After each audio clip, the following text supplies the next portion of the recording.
et qu'il y avait toujours cette idée, mais que j'ai encore entendu soutenir il n'y a pas très longtemps, que le mot religieux voulait dire relier. C'est-à-dire, cette fameuse étymologie, la religion, ça vient du religare latin. Et j'ai toujours obligé de faire remarquer que précisément, religieux ne vient absolument pas de ça. Que c'est une étymologie qui a été inventée par Tertullien, qui a été reprise par Lactance dans les institutions divines, qui a été reprise par Saint-Augustin, et que l'Église, d'une certaine manière, a imposée. Et de dire, écoutez, prenez un dictionnaire de version latine, ou lisez tous les travaux de Benveniste sur le vocabulaire des institutions indo-européennes, et on s'aperçoit que religio vient d'un vieux radical indo-européen qui veut dire choisir, qui veut dire le scrupule.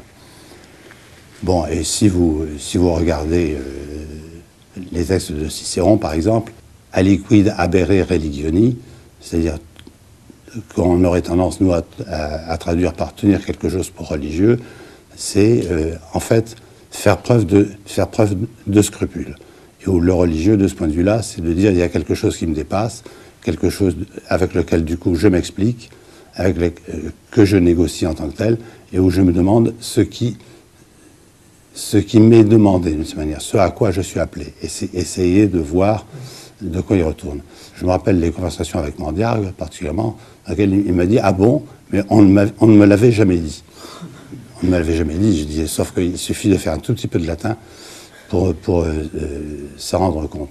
C'est-à-dire que précisément, il y a toujours cette idée qu'il y a quelque chose qui est au-delà de nous, qui précisément n'est pas de l'ordre du langage, qui précisément, alors Bonnat, qui était particulièrement sensible, qui n'est pas de l'ordre de l'image, puisqu'elle était peintre, on ne peut jamais en rendre compte, et c'est ce qui est de l'ordre de ce vide.